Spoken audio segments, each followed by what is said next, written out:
Franck Ferrand raconte sur Radio Classique.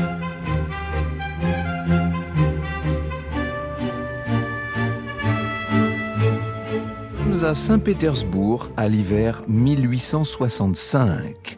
Le palais impérial, le palais d'hiver, sommeille sous une épaisse couche de neige.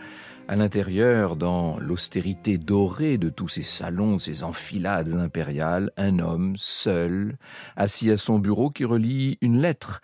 À la lueur de sa lampe à huile, son visage a été creusé par les années, par le poids du pouvoir. C'est un homme fatigué, Alexandre II. L'empereur de toutes les Russies. Il est là des intrigues de la cour, là des attaques incessantes de ses ennemis, de l'ingratitude de son peuple. C'est ainsi qu'il perçoit les choses, ce peuple pour lequel il avait tant œuvré. À la mort de son père, Nicolas Ier, c'était le tsar de fer. Son père était mort 10 ans plus tôt, donc en 1855. Alexandre a hérité un empire qui était en guerre. Il ne faut pas oublier que depuis un an, les armées russes étaient engagées dans le conflit de Crimée contre les forces coalisées de la France et de la Grande-Bretagne. Et puis, il a hérité d'un empire prostré dans la peur, parce que vous savez, ce tsar de fer, Nicolas Ier, sans pitié contre la moindre dissidence, avait établi une sorte de chape. Le pouvoir impérial s'était rigidifié. Je voulais, ayant pris sur moi tout ce qui était difficile et pénible, te laisser un pays en paix, organisé et heureux. La Providence en a décidé autrement, dit sur son lit de mort le tsar Nicolas Ier. Il dit ça à son fils le 3 mars 1855. Donc le voilà, l'héritage d'Alexandre II. Un empire colossal qui semble sur le point de se briser sous le poids de ses propres archaïsmes. Alors, le nouveau tsar a voulu rompre avec cet héritage qu'il jugeait irrespirable. Il s'est inspiré par cette Europe qui était déjà, elle, en pleine révolution industrielle. Il a cru aux réformes, aux idées nouvelles. Il a voulu le moderniser, cet empire, et l'arracher à son immobilisme. Il a signé avec l'Occident la paix de 1856 qui lui a permis d'entreprendre un vaste chantier de réformes, modernisation de l'armée, c'était absolument nécessaire et prioritaire, assouplissement du régime de la censure, refonte de la justice, autonomie des universités, et puis, vous m'attendez au tournant bien sûr, et vous l'attendez, la grande réforme d'Alexandre II, l'abolition du servage. Le manifeste a été signé le 3 mars 1861 et il a affranchi, tenez-vous bien, 47 millions de serfs. Autant dire que 5 siècles après la France, les paysans russes sont enfin libres.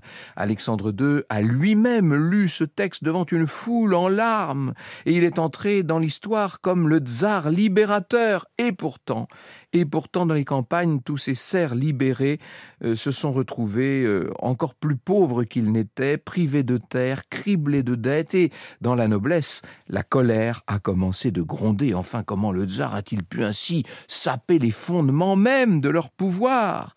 10 ans après son accession au trône, 10 ans après son avènement, Alexandre est donc seul, vous l'avez vu seul, dans les grands salons du palais d'hiver de Saint-Pétersbourg.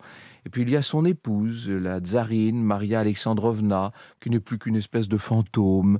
Elle a eu 8 grossesses, elle est malade, elle se veut distante, recluse qu'elle est constamment.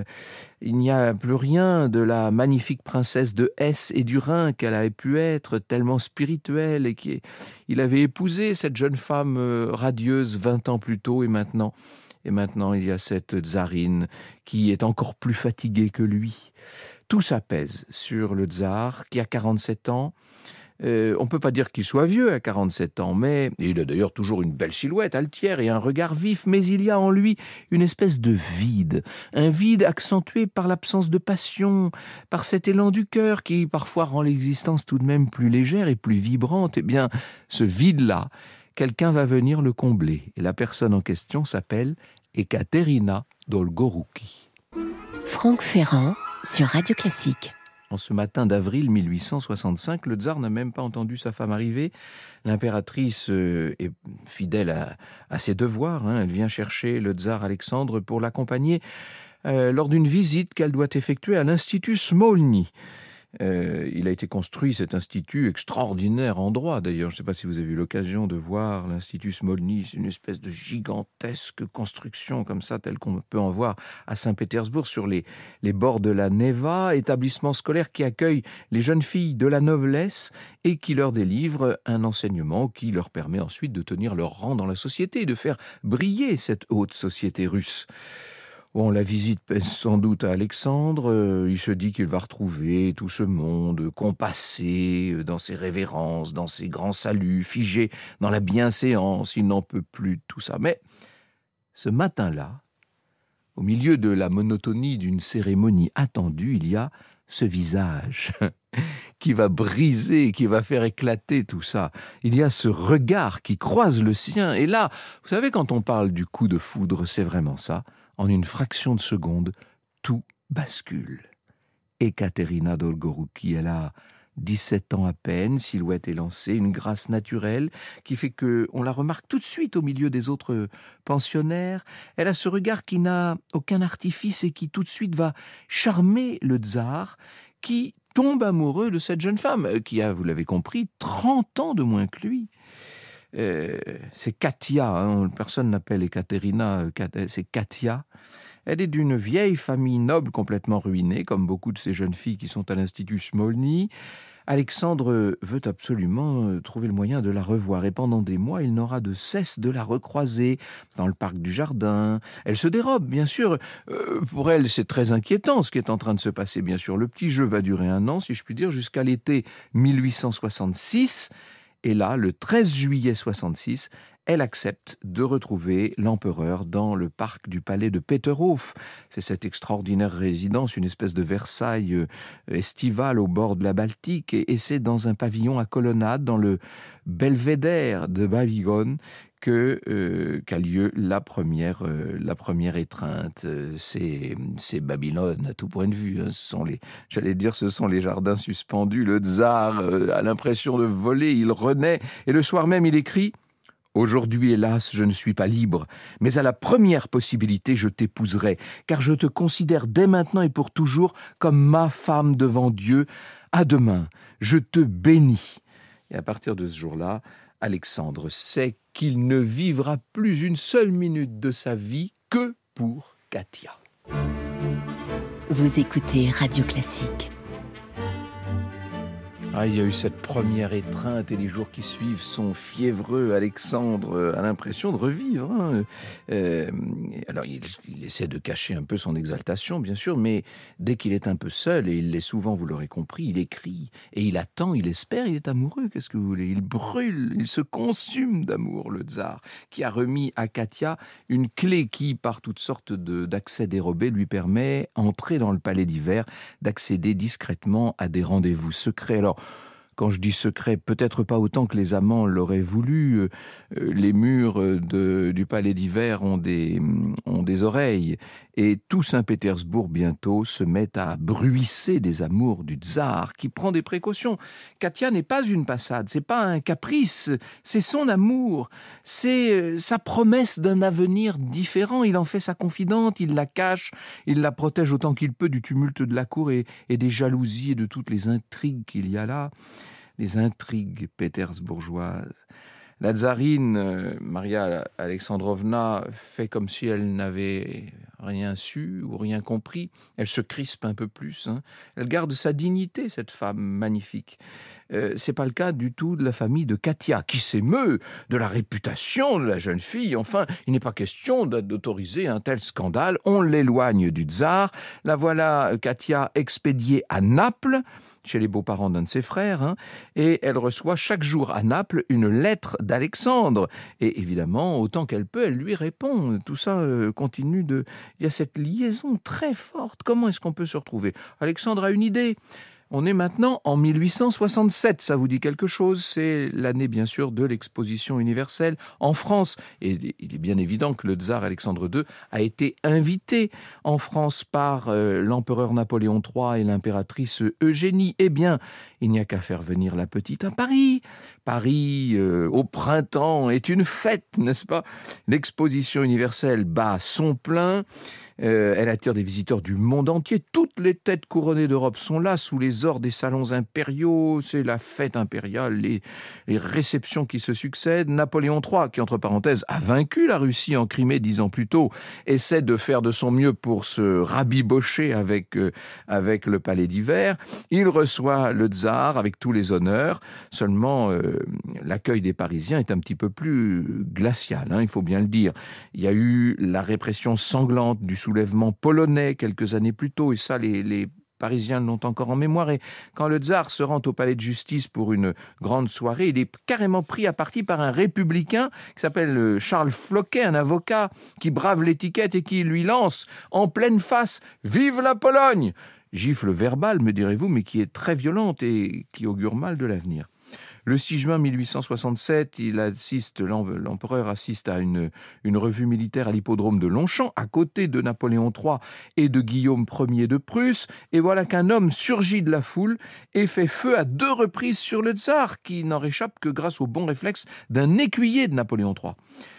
Qui est l'auteur de l'attentat? C'est un Polonais, c'est Berezovski, qui voulait venger son pays. Et c'est donc dans cette atmosphère de grande tension que, très discrètement, Katia est arrivée à Paris. Oh, on a prévenu le tsar, qui l'a rejoint au palais de l'Élysée, car c'est là que Napoléon III l'a installé. Mais oui. Et dans cette intimité tant désirée, les 2 amants se retrouvent enfin. Il y a tellement d'épisodes incroyables dans cette histoire du palais de l'Élysée. Et là, cette fois, ils ont bien l'intention de ne plus jamais se quitter. Katia suivra le tsar partout. On va même l'apercevoir en Rhénanie-Palatinat dans la station d'Ems en juin 1870. Ça vous dit quelque chose, ça, Le tsar a des entretiens très importants avec le roi de Prusse et avec son chancelier Otto von Bismarck. Et c'est très grave ce qui est en train de se passer. Il y a ces tensions entre la France et la Prusse qui s'intensifient. Il y aura la fameuse dépêche d'Ems et le déclenchement de la guerre. Après les rendez-vous politiques, le tsar a des rendez-vous galants. C'est Katia qui le rejoint, bien sûr. Et à Saint-Pétersbourg, maintenant, il ne se cache plus. Il installe sa maîtresse au palais d'hiver dans un appartement qui est situé juste au-dessus du sien, à quelques pas de l'appartement de l'impératrice. Terrible affront quand même pour la tsarine Maria Alexandrovna, qui est minée par l'humiliation. En plus, elle est malade. Elle est dans cette solitude douloureuse. Mais qu'est-ce que vous voulez? En 1872, Katia accouche d'un fils, Georges. Et ça n'est que le premier d'une série. Olga, Boris, Ekaterina.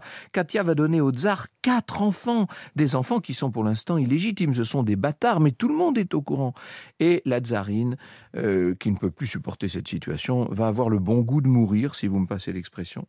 Elle meurt le 3 juin 1880 et délivre les amants de ce qui était quand même le principal obstacle à leur vie. Et après les 40 jours de deuil réglementaire, voilà qu'Alexandre II, il a 62 ans maintenant, Alexandre II épouse en secret, le 18 juillet 1880, Katia. Ekaterina Dolgorukova, exactement. Elle a 33 ans, elle. Ça y est, les voilà unis devant Dieu par ce mariage morganatique. Elle est l'épouse du tsar. L'amour du tsar est néanmoins un amour qui ne se vit jamais sans conséquence. C'est un amour que vous savez par essence dangereux. Franck Ferrand sur Radio Classique. Après 15 ans de passion secrète, voilà que les amours d'Alexandre et Katia sont enfin reconnus. Enfin, si l'on peut dire, c'est un mariage secret. Et Katia subit une véritable bronca, une humiliation constante de la part des premiers enfants d'Alexandre qui lui font un accueil glacial. Il faut qu'elle cède constamment le pas au grand-duc, aux grandes duchesses. À table, sa place n'est évidemment jamais en face d'Alexandre, à l'y reléguer le plus loin possible, en bout de table, comme si elle était une étrangère de passage. Le tsar finit d'ailleurs par se lasser de toutes les petitesses que la cour ne cesse d'infliger à celle qu'il aime. Il se dit qu'il pourrait peut-être faire couronner Katia après tout, sauf que là, opposition totale de l'Église. Alors, il envisage carrément d'abdiquer en faveur de son fils de 35 ans, le tsarévitch Alexandre. Il pourrait, lui, s'installer sur la côte d'Azur, qui est fréquentée par les Russes. Vous savez que c'est la grande mode, évidemment. C'est un peu le Saint-Pétersbourg-Vienne-Cannes, l'express des grands-ducs qui mène toute la cour le plus possible sur la côte d'Azur. Mais derrière ces réflexions, gronde l'orage. C'est un tournant pour l'Empire russe. Il y a eu cette abolition du servage donc en 1861 et l'espoir de réforme, mais tout ça a laissé place à de la frustration. Tous ces paysans affranchis et qui sont devenus encore plus pauvres et tellement endettés vont faire que le pays n'est plus facile à gouverner. Le régime se crispe avec des répressions ici et là, et qui dit répression dit radicalisation. Et voilà de nouveaux révolutionnaires à Saint-Pétersbourg. Dans les cercles clandestins, on ne parle plus de réforme, on parle maintenant de vengeance. Et il y a une organisation terroriste qui s'appelle Narodnaya Volia, la volonté du peuple, qui s'est donné un but, c'est celui de tuer le tsar. Et ça fait des années maintenant qu'ils essaient par tous les moyens. Il y a eu un attentat qui a échoué en 1966, échoué de justesse. En 1879, il y a 5 balles qui ont manqué le tsar de peu. Et la même année, ils ont fait sauter le train impérial parce qu'ils pensaient qu'Alexandre était à bord. Ce n'était pas le cas. En 1880, une bombe explose dans le palais d'hiver qui détruit la salle à manger impériale quelques minutes avant l'arrivée du tsar et elle va faire 11 morts. Maintenant, la famille impériale est menacée jusque dans ses appartements privés. Et Katia le sait, bien sûr. Elle tremble pour son époux et dans l'intimité de leurs appartements, elle le supplie d'être un peu plus prudent, de faire attention. Et il lui promet, mais non, mais que je ne risque rien. Est-ce qu'il doit s'accrocher à cette autorité absolue ou est-ce qu'il devrait plutôt peut-être ouvrir la porte vers une monarchie constitutionnelle? Le 13 mars 1881, le tsar prend sa décision. Il va signer un décret historique, la mise en place d'un parlement. C'est une première, ça, dans l'histoire de la Russie, mais c'est une annonce qu'on ne va même pas avoir le temps de faire officiellement. Franck Ferrand sur Radio Classique. Chaque dimanche après la messe, le tsar assiste à la relève de la garde, au manège Michel. Et ce dimanche 13 mars, alors que le cortège revient du manège, il fait beau, froid sur cette capitale de toutes les Russies. Oh, Saint-Pétersbourg a l'air assez paisible, il faut bien le dire. Et là, soudain, explosion, une bombe a été lancée sous le carrosse impérial. Le véhicule est endommagé, des Cosaques sont blessés, mais Alexandre II, une fois de plus, est miraculeusement indemne. Alors, on lui propose de fuir immédiatement dans une voiture de police, mais non, il s'avance vers le terroriste qui a été maîtrisé, qui est tenu par les forces de l'ordre, et il remercie Dieu de l'avoir une fois de plus épargné. Et ça, c'est ce que guettaient les assassins. Le coupable lance alors au tsar « N'est-ce pas trop tôt pour rendre grâce à Dieu ?» Et là, quelques secondes plus tard, deuxième bombe qui est lancée par un autre terroriste. Et là, cette fois, Alexandre ne va pas en réchapper. Quand la fumée se dissipe, c'est une vision d'horreur qui se dévoile. Le tsar est là, étendu dans la neige, ensanglanté, il a les jambes littéralement déchiquetées. Il ne peut plus bouger, l'hémorragie est épouvantable. Et avant de perdre connaissance, il a juste le temps de murmurer « Portez-moi au palais » et là, mourir. C'est son dernier ordre, il est 3h30 de l'après-midi, 15h35. Alexandre II va expirer dans ce palais où il venait de signer l'ordre de convoquer un parlement. Et Katia, qui avait senti le danger et lui avait imploré de ne pas se rendre à la relève de la garde de ce matin-là, Katia a tout juste le temps de lui dire adieu. À l'extérieur du palais, la foule apprend la nouvelle. C'est un frisson qui parcourt la Russie. Ce règne vient de s'achever dans le sang, dans la violence. Et ce qui vient de s'achever, surtout, c'est le dernier espoir de réforme, car Alexandre III n'a absolument aucune des idées libérales de son père. Dans la cathédrale Saint-Pierre et Saint-Paul, où reposent les empereurs russes, le corps d'Alexandre II va être déposé à côté de celui de sa première épouse.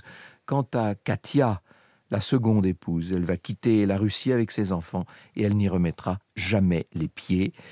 Elle reprendra en quelque sorte le rêve qu'avait formé Alexandre, celui de partir s'installer là-bas sur la côte d'Azur, à Nice, loin des tumultes de la cour impériale, et c'est là qu'elle va finir ses jours. Elle ne mourra qu'en 1922, âgée de 75 ans, après avoir assisté de très loin à la fin tragique des Romanov, assassinés par les hommes de Lénine. C'était déjà une autre ère, c'était déjà une autre histoire, à moins que ce ne soit la même. Vous écoutez Radio Classique.